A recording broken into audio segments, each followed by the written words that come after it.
Let's talk about the business of the day as it relates to theater with your hosts, Darnelle Radford and Mitch Weiss. This is The Business of Theater, a working title.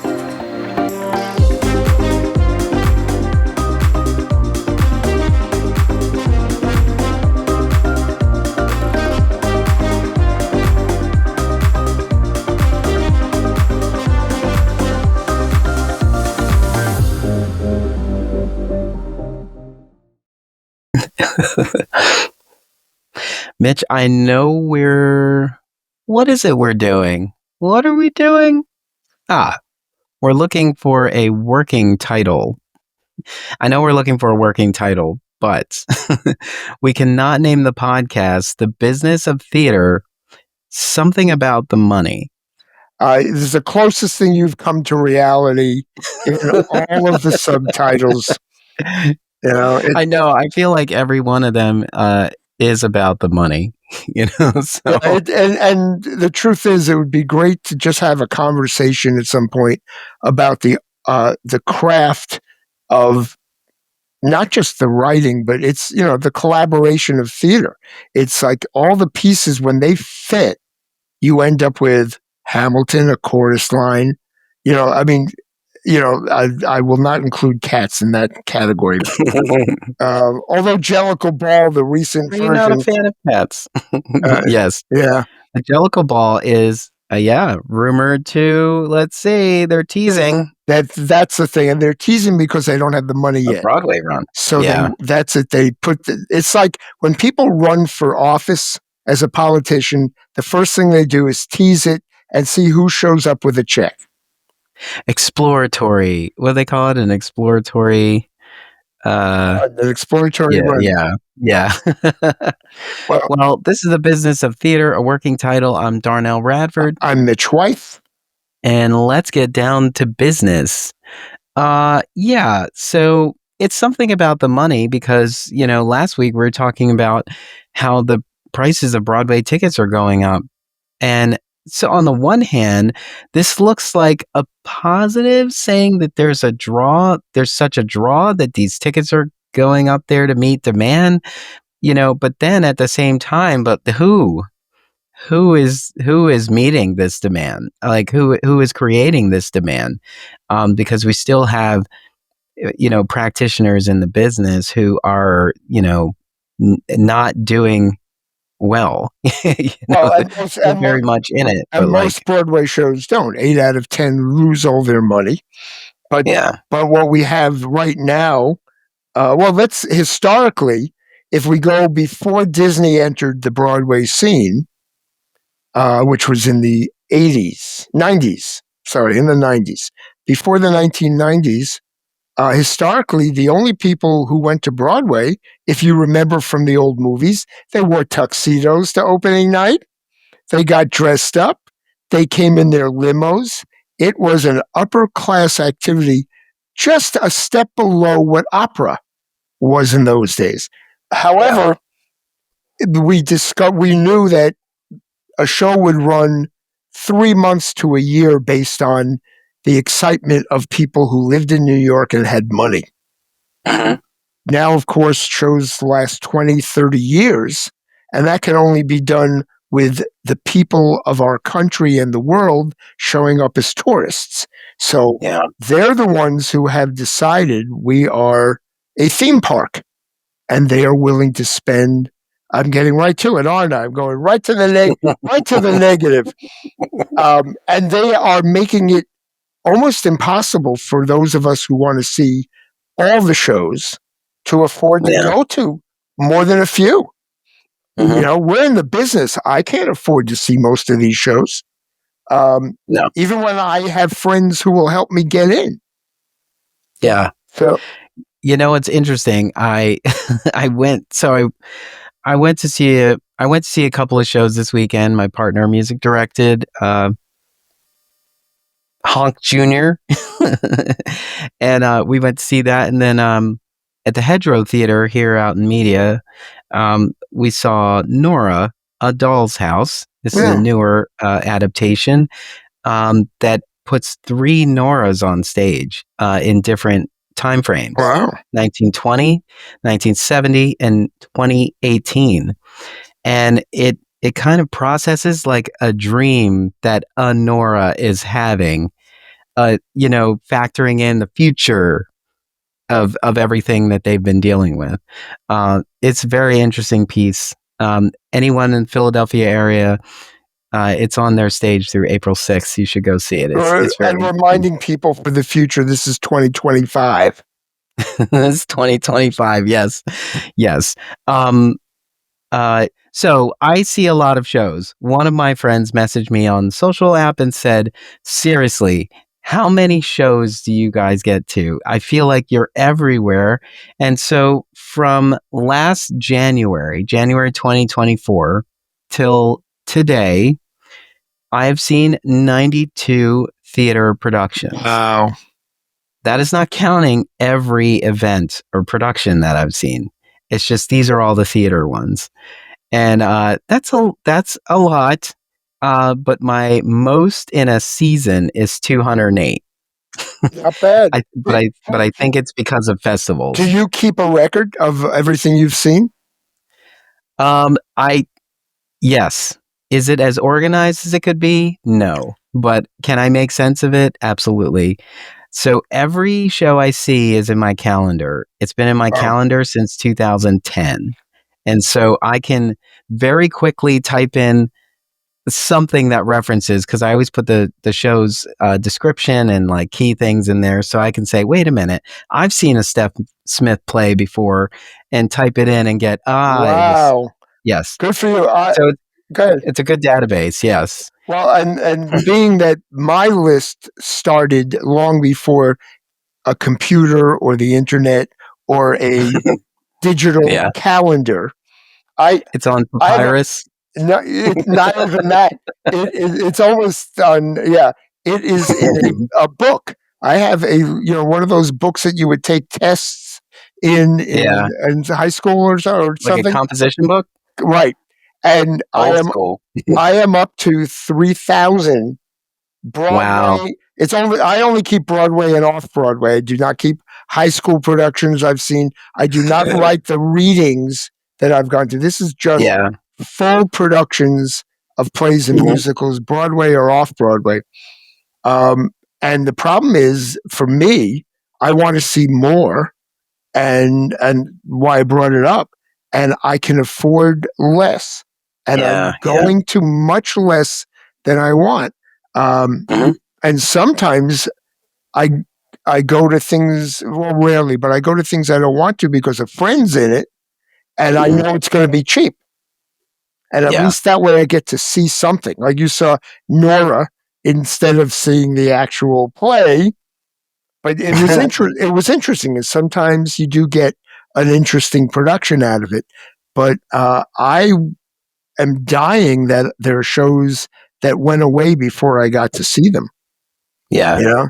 For the record, I have seen a couple of original productions of A Doll's House. Yeah. It's just over the years, like Fringe is perfect for A Doll's House. There's always some interpretation of it in a Fringe festival. And then Lucas Nath did A Doll's House 2 recently, probably a few years back, and I've seen that. That's like a return to that story, but like years later. It's but the point about that show, besides go see it, Philadelphia area, go see it. Great team.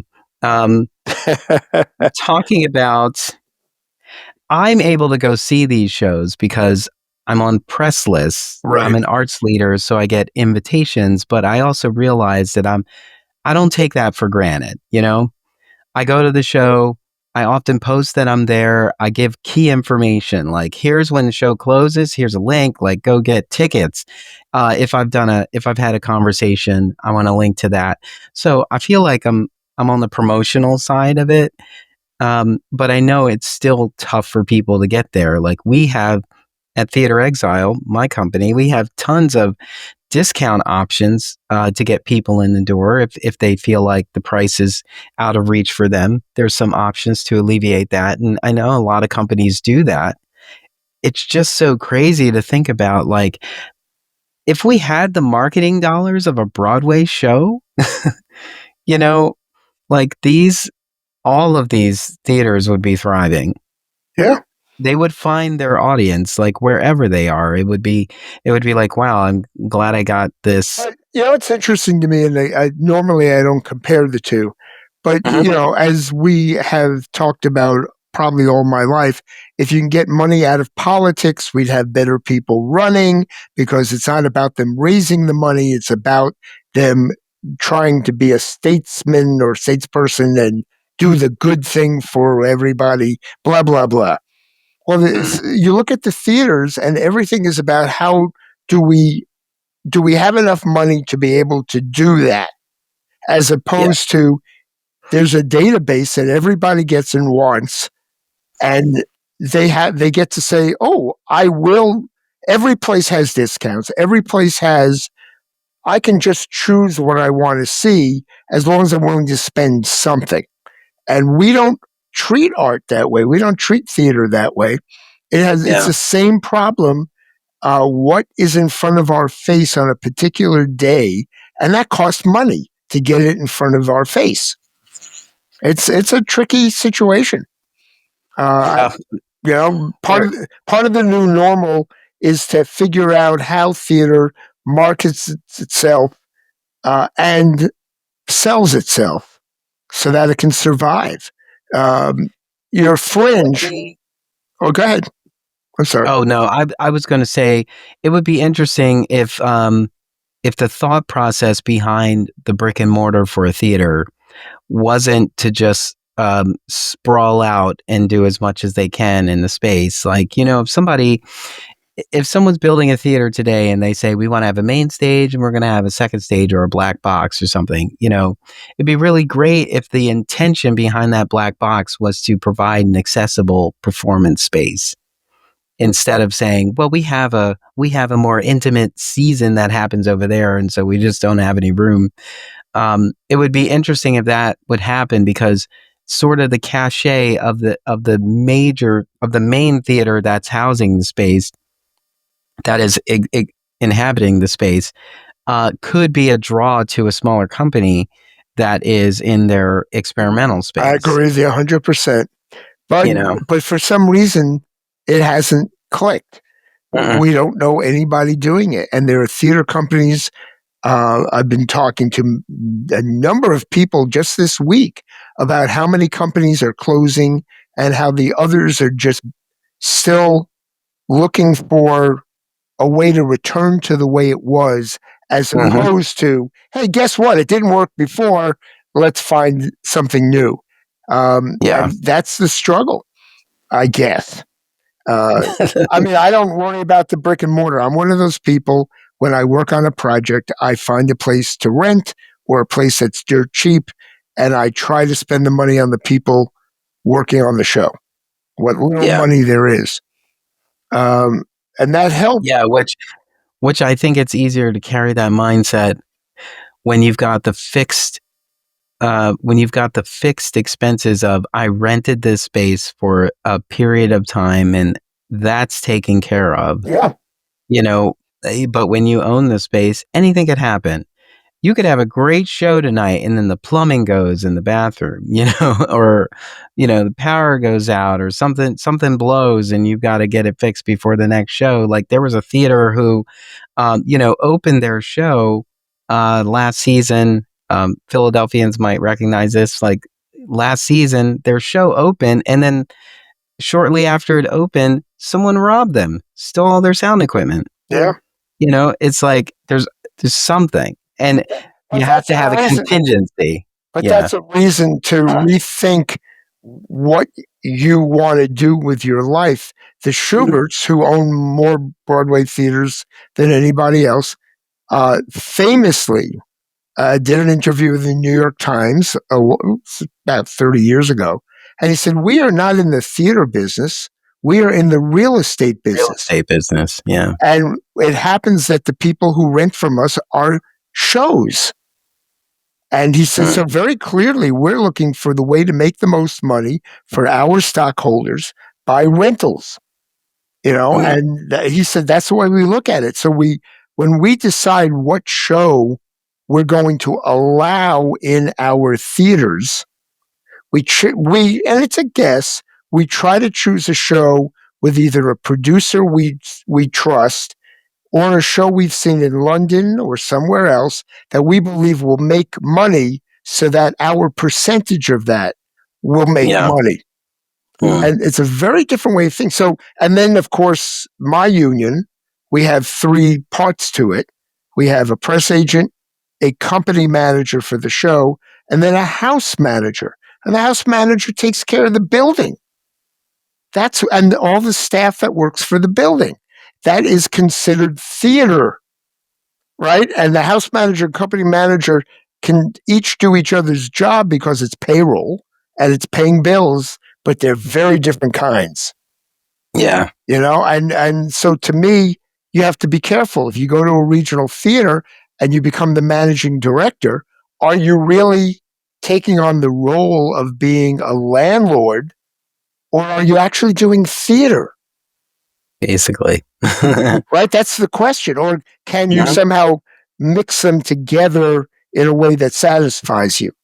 I mean, yeah, if you want to join 3 other committees, yeah, you could say that you're still producing the art. But yeah, most of the time you're sitting back thinking like, will this take you over budget? Are you sure? It's like, what about this? Like, I am often the one saying, what about this? And, and I'm not saying that because I want this to fail. I want to bring it up ahead of time so that we can say, oh, you know what? I didn't even think about what if that happens, but if it does, what if we thought about it this way? Or what if we did this? At least that came up ahead of time before we're surprised with it happening. And that's really the definition of a good manager, in that you're supposed to anticipate and then creatively solve the problem before it becomes a problem. You also, of course, a lot of it's crisis management. You can't predict everything. But if you can solve it ahead of time, you have saved the crisis. So that's the goal. And most artistic directors, in my opinion, and most producers do not appreciate it as fully. This is me spouting how wonderful I think managers are in theater. They hopefully know something about what a Lico, lamp is, and what and what the difference between that and a computerized moving light, and what the costs are different, and how you budget it so a way that in case you can maybe save $100 that you can throw over to the costume people because they need it. You didn't anticipate that. And you have to know the union rules when there are unions.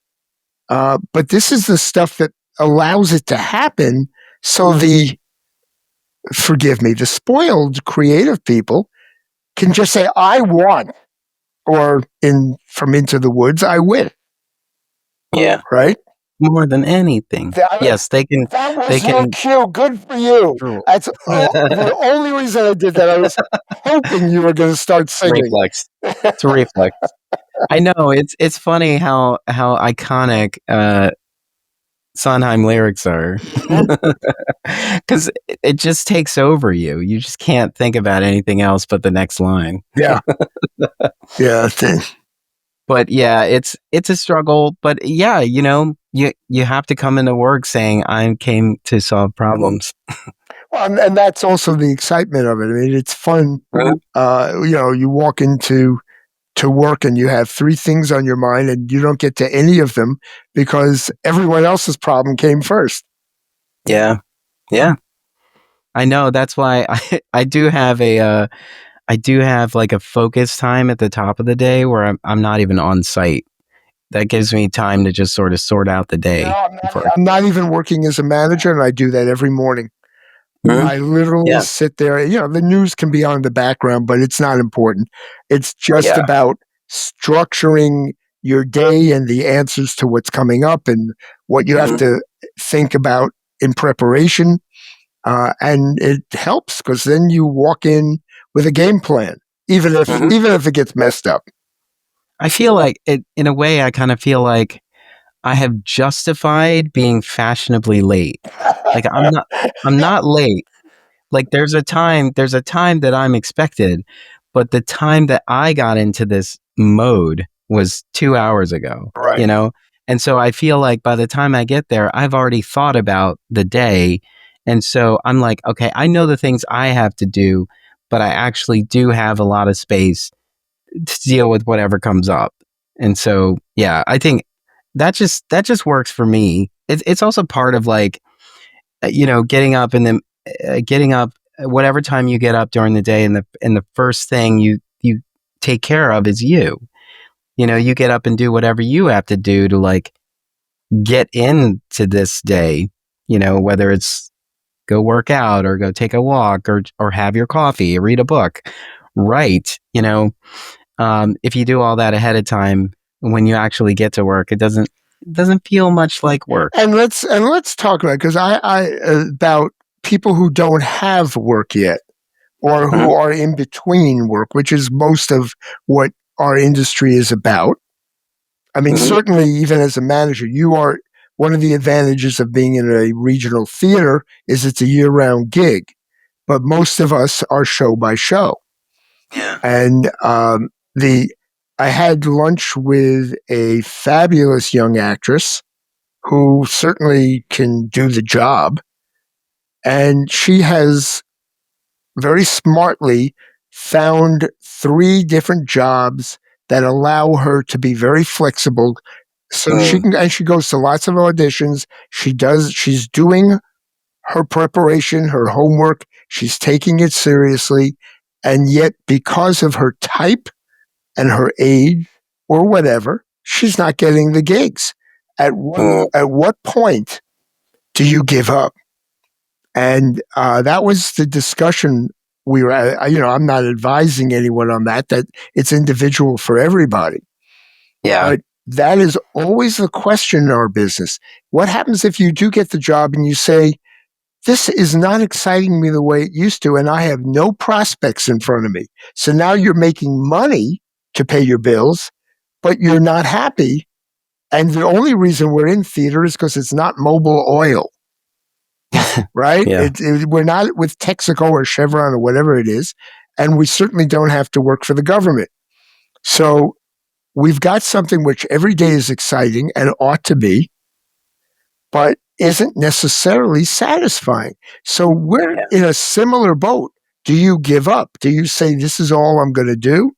Or do I do it a little while longer and then I move? But do you get the job first? Do you need to take that risk and just leave and then pray there's another job in your future? Certainly, as a Broadway company manager, I have been unemployed at least 32 times, where I had to take unemployment insurance. And then I got another job, and I had my next Broadway show, and it's fabulous.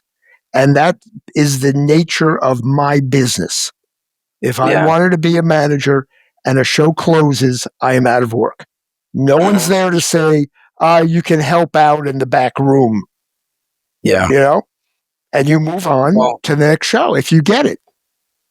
I know that I've been asking that question. There's a lot of my friends are in various states of flux, and so that question has come up a lot. And I think usually my default response to that is to think about it optimistically. Like, I'm often saying, if you can't find jobs like this, perhaps it's time for you to grow, like, and rise above this job. Like maybe the job that you thought you weren't qualified for is the job that you should be going for now, because it's going to have that kind of opportunity for you to explore new things, but also give you a solid foundation of everything else. Like, I know all of this. There's 3 parts of this job that I can't confidently say I can do, but I fully understand them and up for the challenge. Maybe that's what I usually say, because it's like you have to look at something else. I think also when it comes to age, like we're so hung up on whether somebody's too old for an opportunity or too young for an opportunity. But I also feel like when it comes to someone being too old, maybe, I think in a weird way, we're kind of looking at it as like you're above this. And perhaps, like I've said, perhaps it's time to run the business or start your own business, because at this time, no one believes that you want to be on their team as a team player. Yeah, because I think people might feel somewhat intimidated by somebody who's older because they don't want that person to come in and they're just intimidated by their own by themselves, like they're going to be they're going to be replaced by this person who comes in. And you're absolutely right. And of course, you're describing my situation. Really, I mean, I apply for jobs. The headhunters tell me I'm wonderful, and nobody will interview me. It's not about not getting the job. That can be any reason. Which is why I run my own business, right? Yeah. So I can work. And that's fine. It's very exciting. I like my boss. It's me, right? But even as I was talking to this actress, she understood that I don't want to say half, a good portion of her job is being an entrepreneur. That she has to look at it that when I get the job, I have to be a great actress. In the meantime, my business is being someone in the right place at the right time with the right skills, that someone's willing to trust me to be a great actress. I look at it saying there are prejudices throughout this industry. We know race, gender, age. I mean, we're in an industry that is supposed to be slightly better than the rest of society. And if anything, because we're smaller and we're tighter, if you look at the history of regional theater, of stock companies, I will tell you how many stock companies I worked for that were all white. Tell you how many stock companies I worked for that had no one over the age of 30. And I'm going, how could they even know what to do? How do you teach your theater company to progress if there's no one there with any experience? At the same point, creativity is very exciting at whatever age you're at. So, you get as she was doing, this actress, saying, you know what? Yeah, go ahead. Find some friends, put on your own show. Try not to spend any money. Do it in your living room or do it in a rehearsal room or somewhere. Invite anybody you can. The industry's not going to show up. But that is part of your preparation. And in the meantime, you have a good time doing it, right? And you feel like you're an actress. Same thing as manager, is that whether someone puts me in a position with a title or not, I've had plenty of them, I can give myself a title as long as I act on my experience and my wishes. So to me, is sitting around watching television and waiting and applying for jobs is not enough. You have to be the entrepreneur and saying, while I am waiting for someone to recognize that they need me, I'm going to do what I know how to do. At the age of 27, I didn't know a lot, but I had, as a production assistant, I had producers asking me to read plays for them. And I'm going, who am I? I don't know which play belongs on Broadway or not. Of course, I didn't understand that they weren't going to do the play whether I liked it or not. So they were just throwing crap work at me that they didn't want to do. But it didn't matter. It taught me a lot. Yeah, it's funny because it actually turns out to be beneficial for you, even if you don't apply it at this job. You're like, I read 20 plays. I know what works in these I know it works on the page.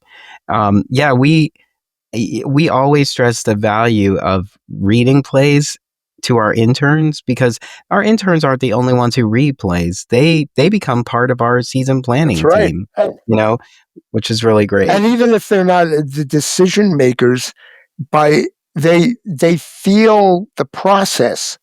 They start to see what other people who are already in the job, how they're processing it. And sometimes you even learn what not to do because you see someone being a fool or making a bad decision. That's an education also.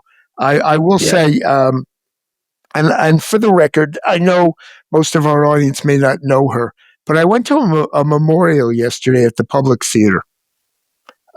This was a dramaturg who almost created the phrase dramaturg. She was at the Public Theater when Joe Papp was there. Gail Papp was in charge of the play department, and her name is Morgan Jenneth. Morgan, by the way, the people speaking at the memorial, there were only two. One was George C. Wolfe, and the other was Gail Merrifield Papp, who worked with her since she was in her 20s. She died suddenly, and there were literally 150 people who just showed up to stand in the lobby and say, we cared about this woman because she knew how to talk to writers with care and be so precisely critical, but with care, that George Wolfe said this. He said, she would piss me off, but I knew she was right. And she understood. It was almost as if you were talking to yourself as a writer in the way that she would talk to you. It's like she was in your head as opposed to, I just don't like what you did. So that was a beautiful thing to hear them talk. Again, luckily, I've worked with both of them, Gail Papp and George Wolfe, and with Morgan. I was with Morgan when she was in her 20s. I was in my 20s. I have worked with her on numerous plays since then, and she has come to a lot of the readings of shows that I've been developing. And when she says, that one's good, maybe this one little moment bothered me, that's all you need to hear. And when she says, it's in good shape, it still needs more, that's all you need to hear. Even though she is not the producer of a big hit Broadway show, she's telling you from her heart and her head, and she's trying to help you. That's what our profession does when you have the right people, right? I know how you have interns at Exile. Whatever you do other than throwing a toaster at them like Scott Rudin did, who was trying to make a comeback. We'll talk about him another time. You are teaching them every day just by them being there near you. Yeah. All right. That's what helps them. The trick is they shouldn't be there their entire life. They need to move on. Right. Yeah. But who's going to hire them is the problem.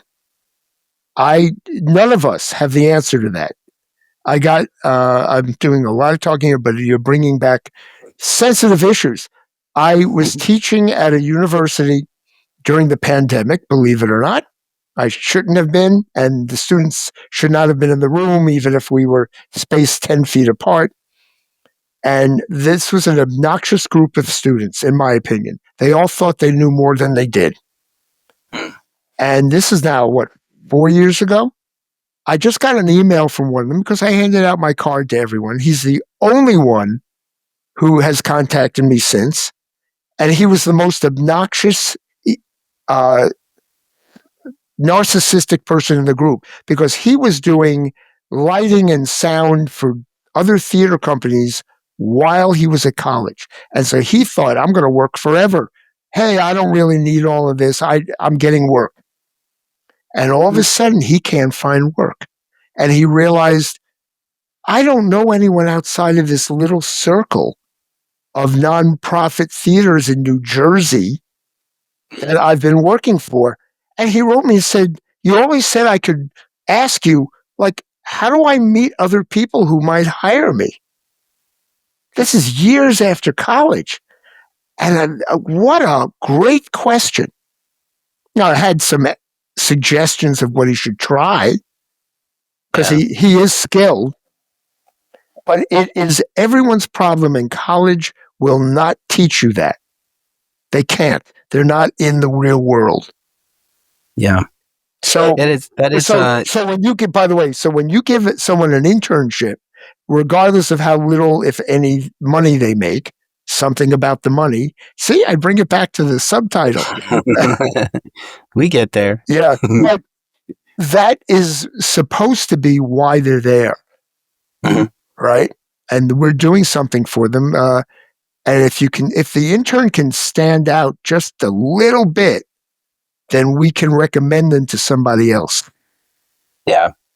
We introduce them to everyone. And I think the placement of Theater Exile in South Philadelphia just allows us, a lot of people pass through in our building. There are a lot of people who rent our space. A lot of people come see our shows. And, when we see someone, I'm like, one of our interns, I'll point out who they are, give them a little backstory. And I'm just like, so this would be good to know. Like if you see them out, and often surprised too, because I think in Philadelphia, or just generally in the theater program kind of system, it is about connections. And so often I was surprised that our interns were already connected to a lot of people who are, we communicate with a lot in our community, because a lot of our notable artists and designers are professors, or, they educate in some way. So a lot of our up and coming theater students they've already come across a lot of our designers and actors because they have taught them in some kind of way, whether it was an intensive or they are an adjunct somewhere in taking class. They already know of them, which is great. So that leads us to the other end of the financial spectrum. Othello, Glengarry Glen Ross, and what is it? Good night. Good night and good luck. And good luck. And none of those plays have any meaning other than the fact they have celebrities leading them, and they are making more money than any play in the history of Broadway. They're also earning more money than all the musicals put together on Broadway. What is that about? It's like, it's interesting. The people who own the theaters in New York, they're not even theater people. They're real estate developers. And then the producer, the producer on Broadway is for profit, so they want to make money. But then the people who work in it and the infrastructure that supports it is from this nonprofit, from the ground up, mentality. Absolutely. Mentality. And so it is such a conflict, because like maybe this is why we don't have companies anymore. Like we don't have repertories, because everybody rallied together to make this happen, but you can't do that now when you've got a landlord and you've got, all these other people who need so much more. Like even the grant makers, they seem to have forgotten that it's about impact. But they're just like, yeah, but how many people did you reach? Like how much, how much were those tickets? It's like, it's not about, we had 50 people who came to see this show. We had a talkback discussion. It ran for an hour, because they were so engaged. We were so glad to have captured that. We got all of their information. We shared the talk back with them. Like they are going to be forever moved by this. Or that was a school group. We captured that talk back and sent it to their professor to continue the conversation. Or like we're realizing that this is just a piece of an overall conversation, but it's still about like making those ends meet. And I think it stands in the way of actually the message. Or just the opposite. And I'm saying this as an or, right? I'm a devil's advocate, that maybe if all of theater was thinking about the bottom line when they were creating, and saying, okay, let's be honest, I need a swimming pool on stage and a live swan, an elephant to join us. These things cost money. I'm going to have to pay for that. I have to charge how much? And what about this is going to attract an audience that will pay it? If I can't come up with that answer, I don't care if I'm not paying taxes as a nonprofit. I shouldn't do it. Now, I'm not, by the way, I'm not suggesting that. I'm just saying that to me, having grown up in both the commercial theater on Broadway and the nonprofit theater at New York Shakespeare Festival, Barrington Stage, Big Apple Circus was a nonprofit, Carnegie Hall, they're all nonprofits. How do we combine the two? How do we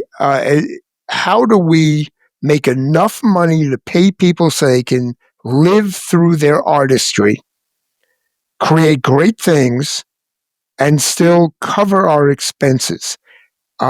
I would love to have a panel discussion with knowledgeable people, not, we can all sit around all day long talking about it, and come up with my new normal that I'm constantly looking for. That isn't, we're a nonprofit, we're willing to throw money away, and you all have to give us donations. Versus, and now we're going to charge $982 a ticket to see Denzel Washington and Jake Gyllenhaal, to see Shakespeare, which has no royalties, and which you can see for free with Morgan Freeman in Central Park. It's like, what makes that difference? Why is one worth something? And how do we balance that?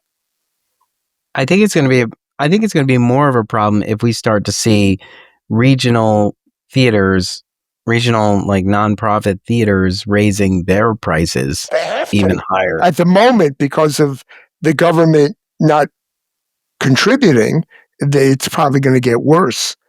Yeah. They have to come up with a new plan. The problem is it's larger than most of our brains can conceive. Nobody said any of this is easy. But and I do feel like a lot of people are as much as we're having a general conversation with the community, I do think that everyone is still kind of in it for themselves. Like you can't find a way to get someone else out of debt if you have your own debt, so it seems like we come together to have a conversation, but the people, like we need other people. We need people who are not in this struggling position to be a part of the conversation to help us get out of it. Which is why, and I totally agree, but of course, for nonprofits, they usually look for a very rich contributor or board member. And my argument is, look to Hamilton, look to Wicked, look to Cats, look to whoever has, Phantom of the Opera. And you say, at a certain point, I understand you have investors, but at a certain point, some of that money needs to go to a system that supports the other contributing bottom line work. What that should be, how much it is, who does it, I'm not going to get into that. I have my opinion, but I'm not someone with the money to do it. They do. And the question is, since each of those shows are their own businesses, they are not connected either. They can't talk to each other and say, well, we have a communal amount of profit. Why don't we do this with it? Each one of them would have to make that decision individually. And therefore, there's no one trying to coordinate them. So we have a problem again. This is America, right? I mean, England, of course, is working. They're trying to be more like America. They're not contributing the kind of money they used to their theaters, and they're falling down. Their theaters are struggling and very much possibly going out of business too. Well, I mean, I kind of feel like, and nobody wants to do this, that everybody needs to take a little bit of a break, because a lot of what the struggle is, you know, we're a 5-show season company, and who doesn't want to admit that they can't afford 5 shows in a season? And or they do cut those shows from the season and they never come back. And so now, you know, perhaps if you're a 4-show company who used to produce 6 shows, and now the budget's tight here, it's like nothing. Like, cutting the show, did cutting the show help you? How did you become worse than you were before by scaling back? You know, and like what part is missing here from that? And it's also just the makeup of people. People have changed their minds all the time, and it's different for regional than it is for New York. Like, if you're going to New York, you want everything New York has to offer. You want to get a slice. If you're an insider, you might want a BEC or chopped beef, you know. But mostly it's the pizza. You want the pizza, but then you think about the things that you can do. All the free parks always have something exciting to go to, and it just doesn't make sense to be on Broadway with young minds and not consider a theater show, you know. And so it's sort of an abundance of options in that sense, where they're just in the TKTS line going, all right, if we can't get that one, what will be our second choice? What is our third choice? And we're not thinking about that here. We're thinking about, I mean, I was going to make dinner tomorrow, so Yeah. so I'm not going to go to a Wednesday show because I'm going to make dinner. I think you're, excuse me bringing up our subtitle again, but you're right on the money. You know? That was a rejected title. Yeah, right on the money. Right okay. But you know what? It's also true for those of us who live in New York. Maybe not the tourists, but for those of us who live here, I have, and it's very exciting. I think I once counted, I had 200 options in one night that were all under $100 or free, like the whole ring.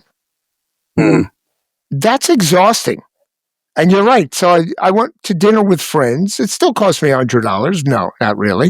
It was, you know, my part of it was 20, right, in those days. And anyway, I was with theater folks, so it was like going to the show, right? But you have all these options, which is great. You can't go to everything anyway. So the battle to get people to come to your activity is not that different. There's just a different reason. There has to be, and I guess having George Clooney in your play makes a difference to somebody in saying, well, I could see all these other shows and I don't even know what they're about, but I know who George Clooney is. And so I will spend too much to go see George Clooney, whether it's good or bad. Yeah. Right? At least I'll be able to say I saw it and tell somebody I saw it. Like, it's kind of like it is sort of the you only live once YOLO, that situation. It's also like, we waited in line for a bagel. You know, you wait in line for a cookie just to say that you did it. And somebody you come across is going to be like, oh, you saw that Clooney play. You know, it's absolutely that. Well, most of the investors, and you and I were talking about this, the new price of producing a Broadway musical is between $30 and $34 million. That is astronomically inflated from just a couple of years ago. Astronomically. And the producers I've talked to, and I have, don't know where the money went. It's not going to salaries. So it's not a union thing, but we don't understand it. It happened too quickly. And maybe it's because people think they have to outdo the previous producer in what the set can do. Maybe, you know, they need 14 gorillas instead of one. And it has to eat the audience while they're there. You don't know what it is. But can you imagine that picture on social media? See, at the Imperial. All right, now some fun history, and this is important. The off-Broadway musical Little Shop of Horrors, a wonderful show that a lot of people have seen. It is running again in New York, and it's doing extremely well. I saw the original, of course, because I'm old, and at the Orpheum Theater in the East Village, which ran for years and years. It was wonderful. The ending, and now this is a spoiler, and forgive me, everybody. You're still going to enjoy seeing the musical off Broadway, but here's the spoiler. At the end of this version, which I have seen, there's the hint, without telling you how, because I won't ruin this for you. There's the hint that the monster plant is going to succeed eventually. It's still alive. It has children, whatever it is, there's that hint. So you kind of walk out of there going, oh, this is cool. They didn't just leave me with good times. I had fun. It's all fun. Yeah. In the original, the same ending, but just as you think the show is over, above your heads in the entire theater, they drop the arms of the plant over your head, and everyone screams because you have no idea it's coming. Yeah. And then the lights go out and the show's over. I was praying for that ending. It was so good. And because I brought a friend who had never seen it. And it didn't happen. And while they thoroughly enjoyed the show, I walked out of there going, damn, that's the only thing I was looking forward to. And rightfully so, it's their version of the show. But I'm going, how could you leave that out? I get excited just thinking about it. Budgets. They spent whatever they spent on it anyway. They're like, can we leave this out? The tickets are astronomical already. Yeah. Anyway, I hope I didn't ruin that for anyone. And maybe some college will get that idea. And remember, everyone, it's always out of context. We are there for the entire ride. That's right. And it's a wonderful show from start to finish. And there's other beautiful elements. Like, I mean, the opening number itself is worth going to the show. Anyway. Yeah. And the plant is still the plant. So I was saying, in terms of Broadway, and then kind of doing it here. Now I'm a member of the press, so I'm promoting when I go to a show, especially if I'm there. If I haven't paid, if I'm there through a press ticket, I'm going to do a little press. But in terms of those shows, like, the shows that have these astronomical prices, like, we're literally paying for those tickets so we can post online and say that we're there. It's like, here I am, if you're sitting in the orchestra, you paid a grip, and so you're posting that. Look how close we are. Oh, jealous of you. Yeah, it ends up being crazy. But I also think if those tickets, there's certain people are buying those tickets, and I wonder if they are write-offs for them. How? I don't know how you could write that off. Entertainment. If you're in the business. But I don't think most people in the business, they have enough to write off. I had to entertain a business guest. This is a business. I'm sure for the companies, the other corporations that send their employees as here's a gift. That is exactly it. We're courting you as a client. We're going to give you this. That's an investment. So I guess you could write that off. The people who are like high-end, who have like hotel memberships and they stay in like the high-end rooms, they might just get these as a package. Here you go. But again, like I said, in the early days, a long time ago, while I was still alive, the people who went to theater had money. And other people could go to the movie theater, and that was it. And they weren't courting, quote unquote, regular people. in those days. And I'm talking about the days of My Fair Lady, Sound of Music, Oklahoma. These were things where people dressed up to go to the theater. Now you can go in and cut shorts and sandals, and no one even blinks an eye. This is meant for the regular, quote unquote, lower middle class person, or someone who got some free tickets through their school. Yeah, but if it is, this price point is not for them. No, it's not. And that's what's changed. We are risking losing these people. And of course, the trick is you say, well, there are some shows where you can still get a $30 or $40 ticket, even if it's in the last row. And my argument is those shows are the shows that will close because they're not the good ones that should make you want to come back to theater. And they're the ones who have the empty seats.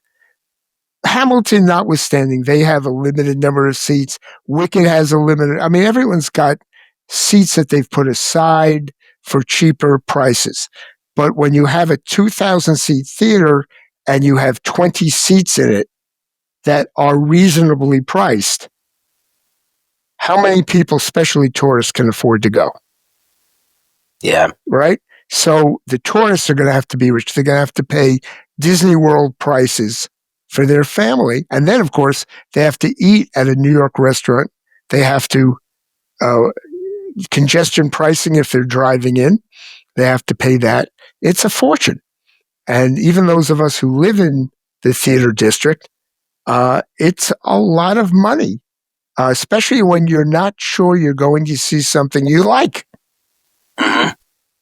Yeah, and quite honestly, I have worked on Othello. I have seen Othello. I've seen it done in England where it's perfect, where they understand every syllable. I don't care who's in it. I don't need to see Othello again.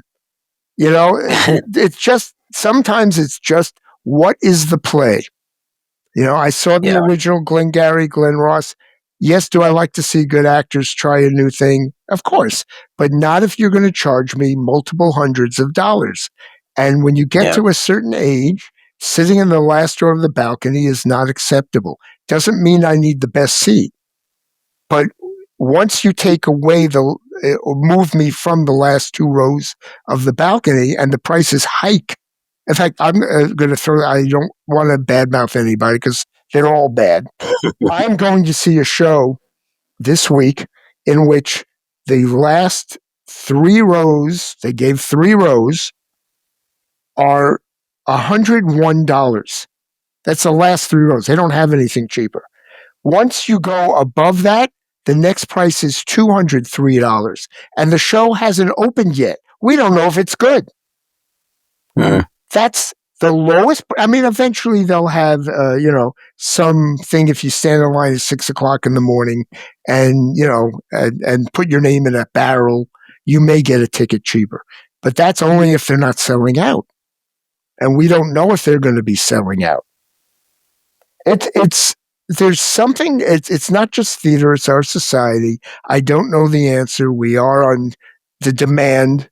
If the demand is there and we came out of the pandemic and it's not like this is money going into the theater industry. This is going into individual companies with investors. Each company owns a different show. So they're not even connected. There's no sharing of this money. Even if there are very generous people who are producers who individually give money to the Actors Fund, and they collect money for charity at these theaters. All that's good. I don't want to badmouth an industry I think is wonderful, but this ticket price thing has got to be solved. I don't know where the answer. Anyway, on to better things. These ticket prices are too damn high. There you go. As just like the rent. Right, just like the rent. Yeah. But which is, by the way, may I say, Theater Exile is the same reason that I'm willing to take a train to go to Philly to Theater Exile, is because you do quality work and your prices are extremely reasonable, if not cheap. So adding the price of an Amtrak ticket, which from New York can be as cheap as $15, I add that to your ticket price. It's still cheaper than me going off Broadway. Yeah. I mean, and sometimes that's helpful too. Like we were talking about this the other day, like perhaps, it's hard to park near our theater, depending on the Yes, it time. is. And so, because we don't have our own parking lot, if anybody wants to, bulldoze some property and then give it to us, make a parking lot, that'd be great. But, you know, sometimes people are apprehensive about those things, but they may not realize, like you live a block away from a bus that'll get you right here. You can so we're trying to think about like other ways to get people there. A lot of Philadelphia is a very walkable city. There's a lot of people who walk, who have bikes. No, it is your biggest problem. Unless you're going to car share. No, take the park across the street from you and bulldoze it down and build a parking lot. That's who needs a community park anyway, right? That's a square. We're not getting rid of that. See already. That's your answer. Perhaps change its name though. A lot of people you can build the parking garage under the square. That's what we do in New York. That would be interesting because there isn't, it's not like there's a rail line under the park, Yeah. We're thinking about, but it would have to be, like the city wouldn't do that. It would have to be some developer that we would hate for 2 years before they actually did it, and that they would upset the entire neighborhood. You probably couldn't park on you couldn't even drive on any of those streets in and around the park.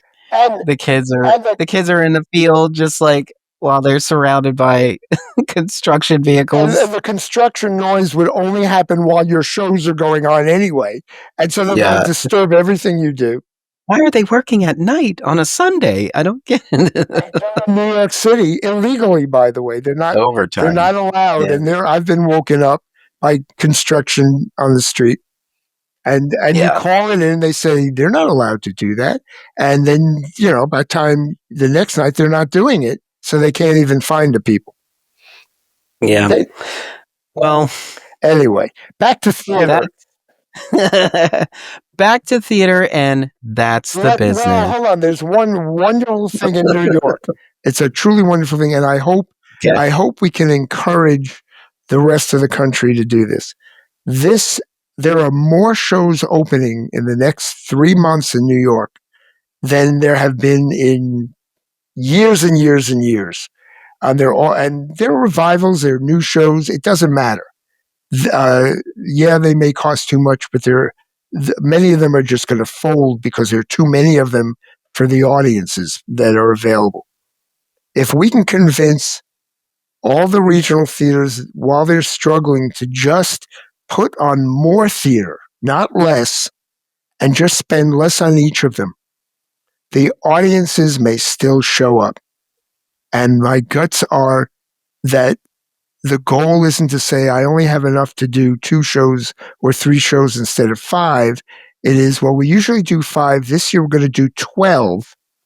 And I bet you the audience won't notice that we spent only half the amount on the set or 10th amount on the set, or we didn't have a set. It's just my opinion. But as you know, Darnelle, no one listens to my opinion anyway. They will realize that I said it. It'll be way after the fact, though. Oh, okay. Yeah, I know. I think those are good ideas. Like if you just gave more reasons for people to be in the space, there's always a conversation of if you don't have anything in the space, welcome someone into the space for that day to come in and do a reading or to just be in there for rehearsal, something about being in the space, and we gave them a one-off or something or whatever, maybe it's one of those things. You take care of them when they can't do any more for themselves or for anyone, when they get to those points where they are in a better, stronger footing, they will remember that. I need to tell you one story before we go. This happened in Wisconsin. Okay, so it's not an East Coast snobbery thing, but they had a show where the ticket price was pretty much pay what you can afford. They were keeping it pretty cheap anyway, but the producer just understood if you can't, and it was at a college, right? Mm-hmm. And I was a director.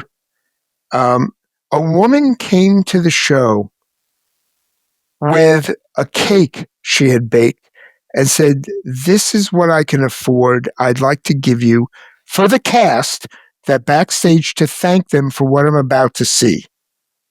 Wow. And they, of course, let her in. That wasn't the issue. Because she was thanked by everyone backstage, that everyone appreciated it. They knew that she had put her heart into that because baking is what she enjoyed doing, is what she could do. He came back to see shows again and again. And sometimes she paid and sometimes she'd bring cupcakes or whatever. And you don't want the whole audience to do that, but there was a connection. Mm-hmm.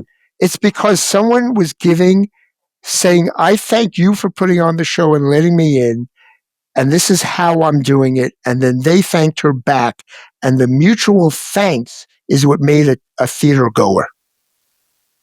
So we're in that situation where, and by the way, I'm going to bring up Branson, Missouri, which I know we're at the end of this thing. Branson, Missouri, which is a town of 3,000 people in the middle of nowhere with I think 31 state-of-the-art theaters that used to be, it was sort of, they call themselves Las Vegas for trailer trash. That was their subtitle. They called themselves that because busloads of people would come in from the hinterlands to see Andy Williams, for those who know who he was, a singer from the 60s who had a theater. And they were more cabaret type things like Vegas as opposed to shows that we have in New York. And they would come in and all the celebrities would come out to the audience, sign any autograph. They wouldn't know line. You don't have to have a distance with a security guard. They would sign anything. They would take pictures with anyone who wanted it before they got back on the bus. And this is and they would talk to people. And that would be another 40 minutes after the show. But the audience went away saying, "I like that star. I enjoyed the show." And then they came back. And I remember that in my head. And when I went back to Barrington Stage Company when I was working there, I suggested that to the artistic director. And for a while, she did it. And I think it had a great effect. It was just something where we're not different than you. We are part of you. Even if it is somewhat condescending, I'm a star and you're not, but it didn't matter. So to me, it's like if George Clooney stands on the stage and says, "I will shake hands with everyone in this audience," but doesn't do his show, that's worth the same amount of money to half of that audience than seeing the show. And that's an interesting perspective. And that's where I'd like to leave my comments for the night. It's something about the money. Yeah, and that actually is the business. Yeah. Shake his hand for $981. That is? You want to see this show? I want to see Clooney. Yeah. I've been watching Clooney since the Facts of Life, and I earned all of these coins so I could be in here today to see him. Yes, absolutely. It's unfortunately the truth. Yeah. All right, but that's the business of theater. A working title. I'm Darnelle Radford. I'm Mitch Weiss. And we will see you at the theater. Bye-bye.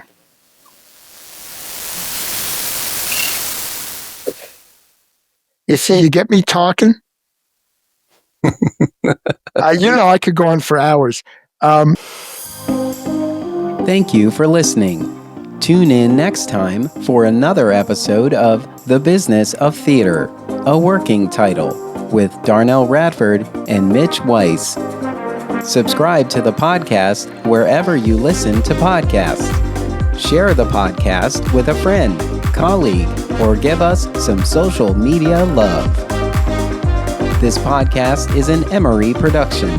Visit us online at em3ry.com/TBOT. follow us on Facebook, Twitter, and Instagram at EM3RYOTM.